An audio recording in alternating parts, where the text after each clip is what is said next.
Welcome back to the channel guys. तो आज के इस वीडियो में हम लोग डिस्कस करेंगे कि टाइप ऑफ इलेक्ट्रोलाइट्स क्या होता है, जिनमें कि मेनली दो टाइप्स हैं। एक तो स्ट्रॉन्ग इलेक्ट्रोलाइट है, दूसरा है वीक इलेक्ट्रोलाइट। तो जानेंगे ये स्ट्रॉन्ग इलेक्ट्रोलाइट और वीक इलेक्ट्रोलाइट कौन कौन से कॉम्पाउंड्स होते हैं और उनमें क्या क्या प्रॉपर्टीज जो है वो शो करते हैं। उसके बाद हम लोग देखेंगे कि ऑस्ट्रॉल डाइल्यूशन लॉ क्या होता है और उसका जो मेन इंपॉर्टेंट फॉर्मूला है उसको हम लोग डिस्कस करेंगे। उसके बाद हम लोग एक क्वेश्चन डिस्कस करेंगे जो कि बेस्ड अपॉन ऑस्ट्रॉल डाइल्यूशन लॉ है, जो कि बहुत ही इंपॉर्टेंट है। तो चलिए लेक्चर को शुरू करते हैं। Let's get started. तो गाइज हम लोग आ चुके हैं हमारे नेक्स्ट स्लाइड पे, जहाँ पे हमें डिस्कस करना है कि कितने टाइप्स ऑफ इलेक्ट्रोलाइट नेचर में प्रेजेंट है। इनमें से मेनली स्ट्रॉन्ग इलेक्ट्रोलाइट है, दूसरा है वीक इलेक्ट्रोलाइट एंड तीसरा है नॉन इलेक्ट्रोलाइट। ठीक है, तो पहले हम लोग डिस्कस करेंगे स्ट्रॉन्ग इलेक्ट्रोलाइट्स क्या होते हैं। देखो, नेचर में जितने सब कंपाउंड्स पाए जाता है या सब्सटेंस पाए जाते हैं, उनमें से कुछ ऐसे सब्सटेंस है जो कि कंप्लीटली आयोनाइज होता है जब हम लोग उसको किसी पोलर सॉल्वेंट में डिसॉल्व करते हैं। कंप्लीटली आयोनाइज का मतलब क्या है कि मान लो कि 100 मोल्स ऑफ HCl लिया, ठीक है, तो 100 मोल्स ऑफ HCl जो है वो पानी में डिसोसिएट हो जाएगा। तो इसके जो एग्जांपल्स है वो है nitric acid, hydrochloric acid, potassium hydroxide and sodium hydroxide. अब देखो यहाँ पे आपको एक पिक्चर दिख रहा होगा। यहाँ पे देखो, अगर हम बोलते हैं कि स्ट्रॉन्ग इलेक्ट्रोलाइट है, तो स्ट्रॉन्ग इलेक्ट्रोलाइट क्या होता है, वो कंप्लीटली डिसोसिएट होता है। इसका मतलब ये है कि आप HCl ले लो, ठीक है। अब HCl अगर पानी में डिसॉल्व करते हो तो उसके H+ और Cl- के जो आयंस है वो सारे के सारे जो है वो आयंस में कन्वर्ट हो जाएंगे। उसके बाद अगर हम वीक इलेक्ट्रोलाइट लेते हैं तो वीक इलेक्ट्रोलाइट में क्या होता है, कुछ अमाउंट ऑफ आयन जो है वो डिसोसिएट होते हैं, बाकी जो है वो अनडिसोसिएटेड पार्ट में वो प्रेजेंट रहते हैं। अब देखो यहाँ पे इस पिक्चर में आपको दिख रहा होगा 3 केसेस, ठीक है। अब यहाँ पे जो क्लासिफिकेशन है वो इलेक्ट्रिकल कंडक्टिविटी के ऊपर है। तो आई गेस ऑलरेडी हमने कंडक्टर्स क्या होता है वो हमने देख लिया, जो इलेक्ट्रिसिटी जो है पास करवाता है। अब फर्स्ट वाले में देखो, कोई भी इलेक्ट्रिसिटी कंडक्शन नहीं शो कर रहा। इसका मतलब ये है कि अगर आप यहाँ पे 2 इलेक्ट्रोड लोगे और यहाँ पे इसको बल्ब से कनेक्ट कर दोगे और उसके बाद एक बैटरी होगा, एक नॉन कंडक्टर या फिर एक नॉन इलेक्ट्रोलाइट की तरह ये काम करेगा। उसके बाद अगर वीक इलेक्ट्रोलाइट है तो कुछ अमाउंट्स ऑफ आयन जो है वो डिसोसिएट होंगे, और अगर स्ट्रॉन्ग इलेक्ट्रोलाइट है वो कंप्लीटली डिसोसिएट होगा। और यहाँ पे अगर आप इलेक्ट्रोड डालते हो तो ये करंट को जो है वो पास करवाएगा। तो आई गेस ये पॉइंट आपको समझ में आ गया होगा। सो गाइस हम लोग आ चुके हैं हमारे नेक्स्ट स्लाइड पे, जहाँ पे कि हमें वीक इलेक्ट्रोलाइट क्या होता है वो डिस्कस करना है। अब देखो, ये जो वीक इलेक्ट्रोलाइट है ये क्या होते हैं कि नॉट कंप्लीटली आयोनाइज होते हैं। इसका मतलब ये है कि वहां पे कंप्लीट आयोनाइजेशन नहीं होता। तो कंप्लीट आयोनाइजेशन नहीं होता तो उसमें से क्या होता है, ये जो सब्सटेंस होते हैं ये पूर कंडक्टर ऑफ इलेक्ट्रिसिटी होते हैं। तो जो कि हमने प्रीवियस स्लाइड में देख ही लिया था। अब वहां पे एग्जांपल देखो, यहाँ पे एसिटिक एसिड है, फॉस्फोरिक एसिड है एंड अमोनियम हाइड्रोक्साइड है। कुछ इस तरीके से एग्जाम्पल है। और यहाँ पे इस तरीके का जो वीक इलेक्ट्रोलाइट होते हैं तो वहां पे क्या होता है कि जो अनडिसोसिएटेड पार्ट है और जो डिसोसिएटेड पार्ट है, ठीक है, उसमें क्या होता है, एक इक्विलिब्रियम यहाँ पे बनता है। यहाँ पे देखो एसिटिक एसिड का एग्जाम्पल दिया हुआ है। तो एसिटिक एसिड जो है वो अपने acetate ion plus H+ ion में एक इक्विलिब्रियम यहाँ पे बना रहा है। तो इसी तरीके का जो भी सब्सटेंस है वहां पे क्या होता है, डिग्री ऑफ आयोनाइजेशन एग्जिस्ट करता है। ये सिमिलरली सेम उसी तरीके का है जो हम लोग डिग्री ऑफ डिसोसिएशन डिस्कस किए थे। अब यहाँ पे थोड़ा सा ये डिफरेंस ये है कि इस केस में यहाँ पे आयंस बन रहे, बट उस केस में वहां पे कंपाउंड्स बन रहे थे। अब इसका मीनिंग क्या होता है कि degree of ionisation is equal to number of moles dissociated divided by total number of moles taken. अब इसको आप ऐसे समझ लो कि मान लो कि यहाँ पे 100 मोल्स ऑफ एसिटिक एसिड लिया गया, तो जब हम इसको पानी में डिसॉल्व करेंगे तो यहाँ पे 100 moles of acetic acid dissociate नहीं होगा। मान लो कुछ भी 20 या 30 मोल्स ऑफ एसिटिक एसिड जो वो डिसोसिएट हुआ है, और बाकी जो 80 मोल्स है वो अनडिसोसिएटेड पार्ट में वो प्रेजेंट है सॉल्यूशन में। सो गाइस हम लोग नेक्स्ट स्लाइड में डिस्कस करेंगे कि स्ट्रॉन्ग इलेक्ट्रोलाइट्स के कुछ एग्जांपल्स, वीक इलेक्ट्रोलाइट के कुछ एग्जांपल्स एंड नॉन इलेक्ट्रोलाइट के कुछ एग्जांपल्स हम लोग यहाँ पे डिस्कस करेंगे। तो देखो बेसिकली स्ट्रॉन्ग इलेक्ट्रोलाइट में क्या होता है ना, कि स्ट्रॉन्ग इलेक्ट्रोलाइट में जितने सब स्ट्रॉन्ग एसिड होते हैं या फिर स्ट्रॉन्ग बेस होते हैं या फिर सॉल्ट होता है, ठीक है, ये सारे के सारे स्ट्रॉन्ग इलेक्ट्रोलाइट्स में आते हैं। वीक इलेक्ट्रोलाइट में आता है कि जो वीक एसिड होते हैं ठीक है। उसके बाद जो वीक बेस होते हैं ये सारे के सारे आपका वीक इलेक्ट्रोलाइट में आता है। एग्जाम्पल के तौर पे यहाँ पे देखो फॉस्फोरिक एसिड हो गया, HCN हो गया, NH4OH होगा, ये सारे के सारे जो है वीक इलेक्ट्रोलाइट होते हैं। उसके बाद नॉन इलेक्ट्रोलाइट क्या होते हैं? नॉन इलेक्ट्रोलाइट होते हैं जो आप पानी में डिजोल्व करोगे ना, तो इसमें से क्या होगा, ये आयंस में कन्वर्ट नहीं होगा। बोलने का मतलब ये है कि ये जो है ये ग्लूकोज है। अगर आप ग्लूकोज को पानी में डालोगे ना, तो ग्लूकोज जो है वो आयंस में कन्वर्ट नहीं होगा। ग्लूकोज के यहाँ पे मॉलिक्यूल्स प्रेजेंट होंगे, बट यहाँ पे आयंस जो है वो नहीं बनेगा। तो इसी तरीके का जो भी एग्जाम्पल्स है, आपका हो गया यूरिया, हो गया यहाँ पे सुक्रोज हो गया, सारे के सारे जो है वो नॉन इलेक्ट्रोलाइट होंगे। तो क्लियरली हम लोग यहाँ पे जो मेन फोकस हमको करना है वो करना है वीक इलेक्ट्रोलाइट पे।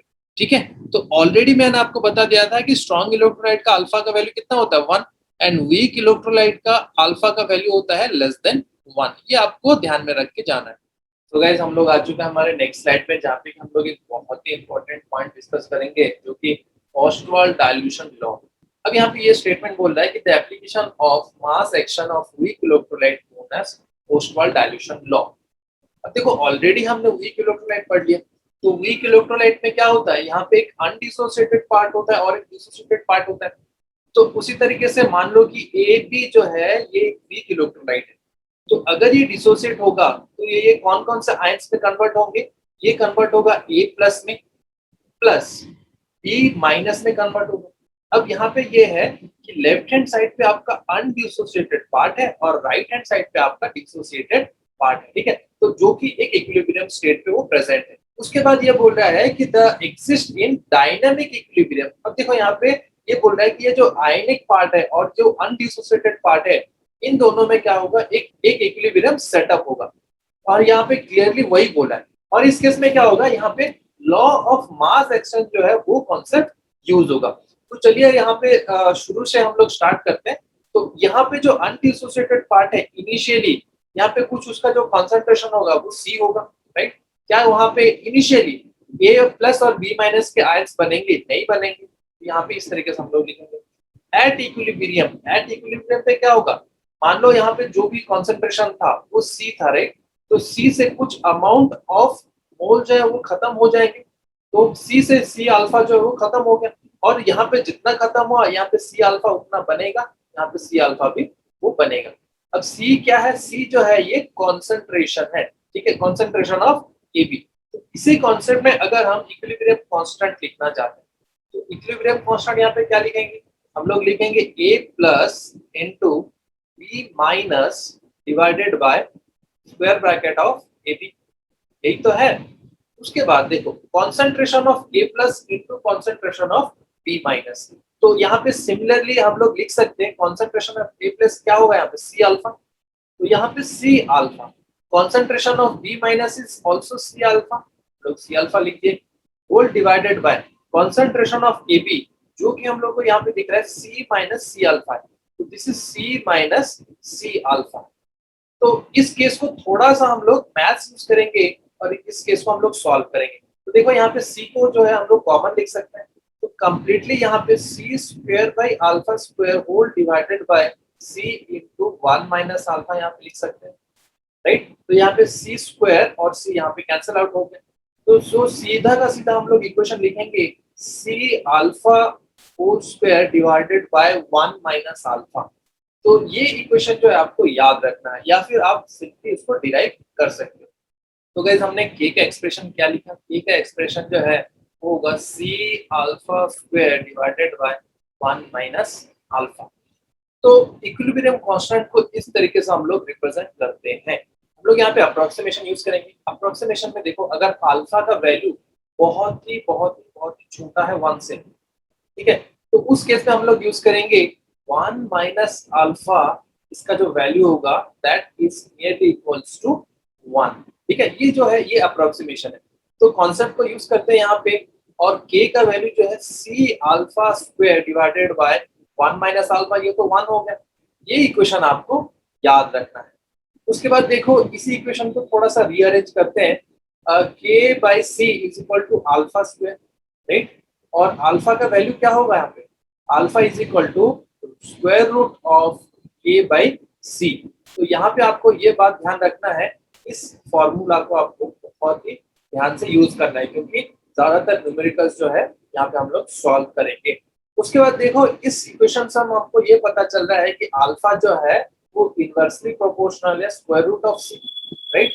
और जो कॉन्सेंट्रेशन है ये इनवर्सली प्रोपोर्शनल टू होता है वॉल्यूम, राइट, या फिर आप बोल दो यहाँ पे डाइल्यूशन, ठीक है, डाइल्यूशन। तो ऑलरेडी हमने फर्स्ट लेक्चर में ये देख लिया था कि अल्फा जो है वो डायरेक्टली प्रोपोर्शनल होता है डाइल्यूशन से, राइट। तो यहाँ पे आपको देखो क्लियरली पता चल रहा होगा कि यहाँ पे अल्फा जो है ये डायरेक्टली प्रोपोर्शनल है वॉल्यूम से। वॉल्यूम का मतलब ये है कि आप ज्यादा से ज्यादा पानी डालो और वहां पे जो है वो डाइल्यूशन होगा। तो इस कॉन्सेप्ट से आपको ये भी पता चल गया होगा। उसके बाद देखो, इनकेस अगर यहाँ पे अल्फा का वैल्यू 1 माइनस अल्फा जो है वो नॉट इक्वल टू 1 होता है, तो उस केस में हम लोग क्या करेंगे? तो उस केस में हम लोग क्या करेंगे, एक क्वाड्रेटिक इक्वेशन हम लोग को सॉल्व करना पड़ेगा, राइट। तो क्वाड्रेटिक इक्वेशन आपको अगर याद होगा, थोड़ा सा हम लोग अरेंज करेंगे, that is k into 1 minus alpha is equal to c alpha whole square, ठीक है। इसी इक्वेशन को थोड़ा सा हम लोग अरेंज करेंगे, तो देखो यहाँ पे c alpha square minus k into 1 minus alpha, right, is equal to 0। और इसको थोड़ा सा फर्दर अगर सॉल्व करोगे ना, तो c alpha square plus k alpha minus 1 is equal to 0। तो ये जो इक्वेशन है ये एक क्वाड्रेटिक इक्वेशन है। और क्वाड्रेटिक इक्वेशन को हम लोग कैसे सॉल्व करेंगे? क्वाड्रेटिक इक्वेशन में हम लोग यूज करते हैं alpha is equal to minus b plus और minus square root of b square minus 4ac whole divided by 2a। ये वाला इक्वेशन जो है आपको यूज करना है। अब ये इक्वेशन कौन से केस में यूज करेंगे? जब 1 माइनस अल्फा का वैल्यू 1 नहीं होगा। मोस्टली हम लोग को जो इम्पोर्टेंट बात है, ये इक्वेशन हमको याद करना है और ये इक्वेशन हमको याद करना है। मैक्सिमम मतलब 90% ऑफ द क्वेश्चन जो है उस केस में हम लोग 1 माइनस अल्फा को 1 यूज करेंगे 90% ऑफ द क्वेश्चन में, ठीक है। बहुत ही रेयर केस में ये वाला इक्वेशन जो हम लोग को यूज करना है। तो आई गेस इस कॉन्सेप्ट में आपको क्लैरिटी मिल गया होगा। तो गाइस हम लोग आ चुके हैं हमारे लास्ट स्लाइड पे, जहाँ पे कि हमें बेस्ड अपॉन द फॉर्मूला एक क्वेश्चन को जो है वो सॉल्व करना है। अब देखो यहाँ पे क्वेश्चन जो है, what concentration of acetic acid is needed to give hydrogen ion concentration of this. Hydrogen ion concentration का जो वैल्यू है वो दिया हुआ है 3.5 into 10 to the power -4। तो एसिटिक एसिड की बात कर रहे हैं, ठीक है। तो एसिटिक एसिड में क्या होता है, CH3COOH, ये इक्विलिब्रियम में होता है CH3COO minus plus H plus, ठीक। तो यहाँ पे वही कॉन्सेप्ट C, अगर इसका कॉन्सेंट्रेशन जो है वो C है तो यहाँ पे 0 0 होगा। और यहाँ पे C माइनस C अल्फा जो है, यहाँ पे C अल्फा, यहाँ पे C अल्फा होगा, ठीक है। तो देखो ऑलरेडी ये हाइड्रोजन आयन कॉन्सेंट्रेशन दिया हुआ है, जो कि हमारा C अल्फा होगा। ये जो है ये हाइड्रोजन आयन कॉन्सेंट्रेशन है, तो C अल्फा का वैल्यू कितना है यहाँ पे 3.5 into 10 to the power -4। अब इसी केस में अगर आपको याद होगा, हमने फॉर्मूला जो डिराइव किया था के का वैल्यू क्या होता है, यहाँ के का वैल्यू है C अल्फा स्क्वायर। तो इसी C अल्फा को ना थोड़ा सा आप रीअरेंज कर लो, ठीक है। तो इसको हम लोग ऐसे भी लिख सकते हैं, तो इसी इक्वेशन को ना यहाँ पे थोड़ा सा ऐसे अरेंज करो कि जो वो C अल्फा की तरह दिखे, तो उसको हम लोग ऐसे लिख सकते हैं। नेक्स्ट यहाँ पे क्या करो, बोथ द साइड पे C से मल्टीप्लाई कर दो, ताकि वो जो इक्वेशन है हमें C अल्फा की तरह दिखे। तो यहाँ पे मैं लिख सकता हूँ C into k is equal to C square into alpha square, right. तो सिंपली हम लोग यहाँ पे लिख सकते हैं C into alpha is equal to square root of C into k, right.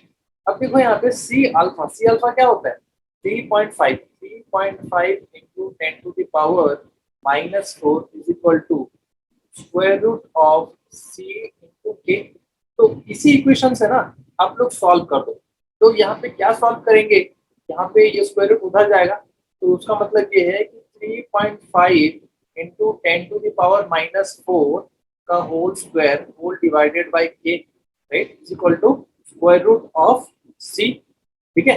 अब यहाँ पे के का वैल्यू जो है वो आपको गिवन होगा, तो के का वैल्यू जो है वो गिवन है, तो इसका मतलब ये है square root of C is equal to 3.5 into 10 to the power -4 का होल स्क्वायर डिवाइडेड बाय, यहाँ पे के का वैल्यू कितना है 1.8 into 10 to the power -5, right. तो इसी वैल्यू को अगर आप सॉल्व करोगे तो आपका जो सी का वैल्यू है वो आएगा 6.8 इंटू 10 टू द पावर -3, ठीक है। तो वहां पे आंसर जो है आपका आंसर होगा डी, ठीक है। तो आई गेस यहाँ तक आपको समझ में आ गया होगा। अगर कुछ प्रॉब्लम है तो इस वीडियो को आप फिर से देखो और इस क्वेश्चन को और इस कॉन्सेप्ट को समझने के लिए कोशिश करो, क्योंकि बहुत सारे प्रॉब्लम जो है वो आयनिक इक्विलिब्रियम में होता है और कुछ इस तरीके से हम लोग उसको सॉल्व करते हैं। तो इस लेक्चर को यहाँ तक खत्म करते हैं, देखते हैं नेक्स्ट लेक्चर में। Till then thank you.